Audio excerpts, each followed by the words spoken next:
आदाब दोस्तों, मैं हूं अम्मे वाजिद। आप देख रहे हैं पैगाम टीवी। प्राइम टाइम में आज हम बात करेंगे ईद उल फित्र की। यूं तो ईद को बार बार आने वाला दिन करार दिया जाता है, और क्यों ना हो, ईद की खुशियां हर इंसान के लिए मानी रखती हैं। अगर आप ईद मनाना ही चाहते हैं तो आप शहरों के बजाय कभी गांव चले जाइएगा, जहां पर ईदें बहुत ज़्यादा खुशी से मनाई जाती हैं। अगर आपका भी इरादा इस साल ईद के दिन गांव जाने का है तो मैं आपको हमारे गांव ले चलता हूं, जहां पर मैंने इस साल ईद मनाई और अपने दोस्तों से मुलाकात की, उनसे बगलगीर हुआ और फिर वहां के हालात मालूम किए। तो ऐसा लगा कि बरसों की जिंदगी मैं यहाँ इस एक पल में गुजार कर आया हूँ। दोस्तों, आपने देखा होगा कि जिंदगी के कई अदवार इंसान ज़मीन पर गुजार कर चला जाता है। ताहम मैंने अपने दोस्तों के साथ बचपन गुजारा, जवानी गुजारी और फिर शहर आ गया, लेकिन गाँव की यादें आज भी मेरे जहन में महफूज हैं। पेश है हमारे नुमाइंदे मोहम्मद फारूक की ईद पर एक खास पेशकश। तुम मुड़ तो पाओगे पर लौट न पाओगे, तुम मुड़ तो पाओगे पर लौट न पाओगे। मेरी याद आएगी उस मकाम पे कभी, तुम पकड़ के गाड़ी शायद मेरे गाँव आओगे, तुम पकड़ के गाड़ी शायद मेरे गाँव आओगे। मैं मिलूंगा ही नहीं उस मकान पे कभी। जिंदगी में बहुत सी चीजें ऐसी होती हैं जो भुलाए नहीं भूलती। इनमें सरे फहरिस्त बचपन और बचपन की ईदें।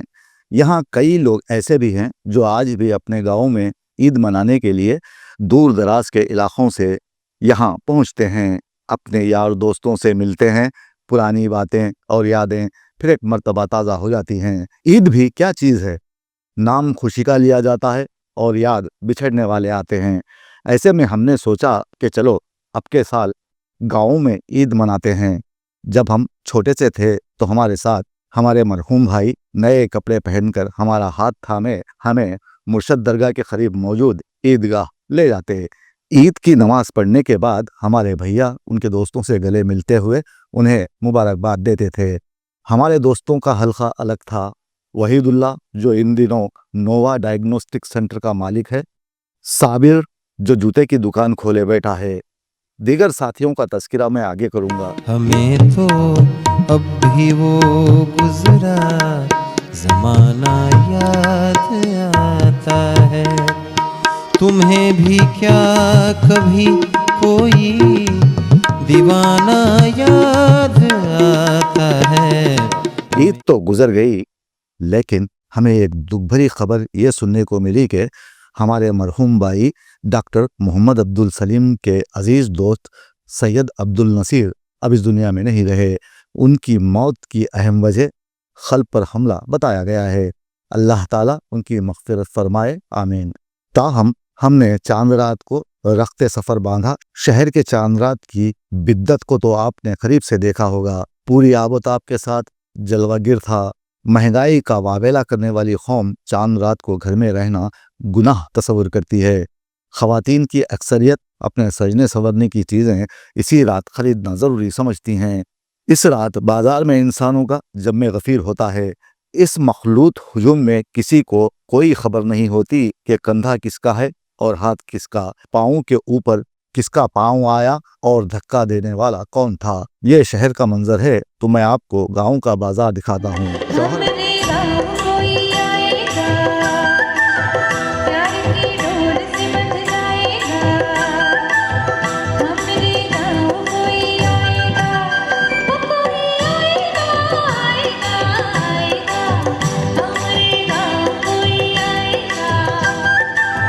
शौहर बेचारे गाँव के हों या शहर के, दोनों की हालत एक जैसी होती है।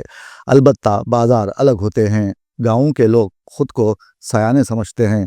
जो अपनी जेब और जान में ताकत रखते हैं वो शहरों में जाकर खरीदी करते हैं, और गाँव में औसत तबके के लोग यमजी रोड पर कपड़े की दुकानों में नजर आ जाते हैं। घर से निकलते वक्त जो सर्कस के शेर थे, बाजार से वापसी पर फौज के खच्चर में तब्दील हो जाते हैं, यानी खरीदे हुए सामान और बच्चों की बारबरदारी के काम आते हैं। गाँव में भी चांद रात मनाई जाती है, दुकानों को सजाया जाता है, गरीबों के तजस्सुस को भड़काया जाता है और बाजारों में आने के लिए उन्हें मजबूर किया जाता है। इस रात शौहर एक ही चक्कर में हाँफने लग जाते हैं। ये बहुत बुरी बात है। शरीक हयात की जरा सी फरमाइश पर हाँफ जाना उनकी दिल शकनी और हौसला शकनी का बाइस बनता है, और ये सुनकर तो शौहरों की रूह फना होने लगती है। ईद की शॉपिंग का मामला शहरों की तरह हमारे गाँव में एक मुकम्मल फेस्टिवल या सर्कस का दर्जा रखता है। आपने सड़कों पर बंदर का तमाशा तो देखा ही होगा। मदारी कहता है, बीवी से झगड़ा कैसे करेगा? इस पर बंदर झगड़ा करके दिखाता है। फिर पूछा जाता है, बीवी को कैसे मनाएगा? अब बंदर खालिस इंसानी अंदाज से बंदरिया के पैर दबाते हुए उसे मनाता है। आखिर में पूछा जाता है कि ससुराल कब जाएगा? तो बंदर एकाएक अपनी बंदरिया के पीछे पीछे सर झुकाए चलता दिखाई देता है। ईद की शॉपिंग के लिए शहर से निकलते हुए बेशतर जोड़े कुछ कुछ ऐसा ही मंजर पेश करते हैं। बीवी की शॉपिंग करने की रफ्तार और शौहरों की फुर्ती दीदनी होती है, जो खरीदे हुए सामान के डब्बे और बच्चों को संभालकर तकरीबन कूदने के अंदाज से बीवियों को फॉलो कर रहे होते हैं। ये मनाजिर देखकर अब लोगों को रिवायती सर्कस की कमी महसूस नहीं होती। खुदा खुदा करके सुबह हुई तो हमने अपने दोस्तों के साथ अब की मर्तबा तांडूर में मौजूद ईदगाह चंगेजपुर रोड पहुँचे, जहाँ नमाज के बाद हमारे दोस्त जो नंबर 1 स्कूल से पढ़कर तांडूर में मौजूद वाहिद जूनियर कॉलेज, जहाँ 7वीं जमात से इंटरमीडिएट तक पढ़ने का निज़ाम था, दाखिल हो गया। हम नंबर 2 स्कूल के तालिबे इल्म थे, ताहम इंटर की तालीम भी हमने इसी कॉलेज में हासिल की। आज हमारे दोस्त मुनीर को देखकर मुझे खुशी हुई, जो इत्तेफाक से सहाफ़ी है। तांडूर की ज़मीन को समेट समेट कर कहीं ना कहीं से वो खबरें निकाल कर लोगों के सामने लाने में माहिर है। हम दोनों बगलगीर हुए। सैयद वहीदुल्लाह से भी मुलाकात हुई। बरसों बाद हुई इस मुलाकात के बाद हमने इन्हीं के घर पहुंचकर शीर खुरमा और बिरयानी खाई और सीधे अपनी वालिदा माजिदा और वालिद माजिद की खबर पर फूल चढ़ाकर उनके लिए दुआ की और पुराने दोस्तों से मिलने उनकी दुकानों पर पहुंचे। उनकी जानिब से सारे आलम को ईद की मुबारकबाद देने के लिए अब मैं बिल्कुल तैयार हूँ। सबसे पहले चलते हैं जिंदगी होटल में। काली पीली चाय बनाने वाले मियाँ भाई की होटल में जब मैं पहुंचा तो उन्होंने खुशी से अपनी बाहें फैलाईं और कहा, मुबारक हो, हमारी चाय का एक ही कप आपके लिए काफ़ी है। अब पता नहीं कि इससे उनकी मुराद कहीं हमेशा हमेशा के लिए तो नहीं थी। दरअसल इस होटल का नाम हमारे दोस्त मुस्तफ़ा, जमील और आसिफ ने जिंदगी होटल रख दिया था, जहां दिन भर की आवारागर्दी करने के बाद हम चारों जमा होकर चाय की चुस्कियां लेते थे। इसके शामों का काम तो ढलना है, ढलेंगी तब भी। हवाओं का काम तो चलना है, चलेंगी तब भी। जुल्फों की तो ये फितरत है, उड़ेंगी तब भी। कोई और सवारेगा तो भी मेरी याद आएगी। तुम सोच तो लोगे पर बोल न पाओगे। तुम सोच तो लोगे पर बोल न पाओगे। दिल की बात आएगी ना ज़बान पे कभी। तुम पकड़ के गाड़ी शायद मेरे गाँव आओगे। मैं मिलूंगा ही नहीं उस मकान पे कभी। इसके बाद जब मैं खान साहब की कपड़े की दुकान में दाखिल हुआ तो उन्होंने मुझे देखते ही कहा, कौम की तमाम माँ, बहन और बेटियों को ईद की मुबारकबाद। उन्होंने ऐसा इसलिए कहा क्योंकि मर्द हजरात उनके खरीदारों में शामिल नहीं, लिहाजा मुबारकबादी में भी उन्हें शामिल करने की वो जहमत गवारा नहीं करते। ان کے پاس بڑی بڑی فیکٹریز کے کپڑے دستیاب رہتے ہیں۔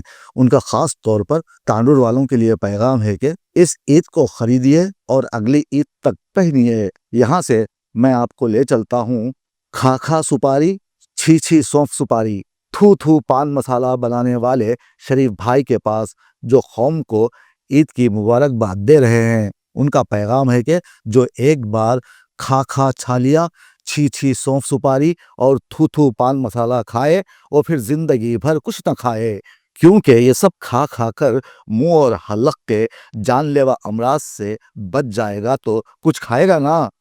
ذرا آگے جانے کے بعد تیری بیڑی میری بیڑی سب کی بیڑی شاہی بیڑی بنانے والے سبیل بھائی سے ملاقات ہوئی تو انہوں نے بیڑی نوشوں اور فروشوں تک عید کی دھواں دھار مبارکباد عوام کو پیش کی اور پیغام دیا کہ لگے دم مٹے غم، بالکل درست، دم ہوگا تو غم ہوگا نا۔ ویسے تو ان کا پیغام خاص طور پر نوجوانان ملت کے لیے ہے، البتہ دیگر درمیانی، ادھیڑ عمر، پکی عمر، گئی گزری عمر اور آخری عمر کے لوگ بھی کان دھر لیں تو افاقہ ہونے کی قوی امید ہے۔ ہمارے ایک اور دوست ہیں جن کا بیڑی بنانے کا کارخانہ ہے، لیکن وہ اب ہماری طرح شہر کی وسطوں میں گم ہو گیا ہے۔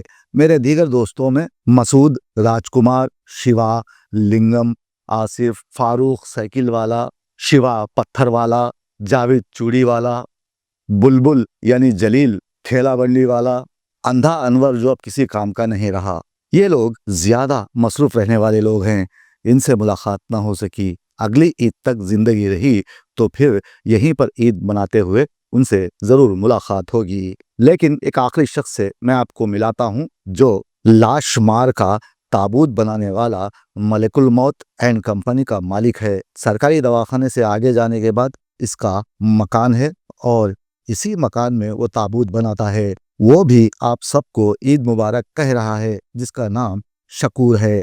تمام جینے مرنے والوں اور زندہ درگوروں کو میری طرف سے عید مبارک۔ جملہ اقسام کے مردوں کے لیے ہمارے پاس مضبوط اور پائیدار تابوت بنائے جاتے ہیں۔ دیش بھر سے ہمیں آرڈرز آ رہے ہیں۔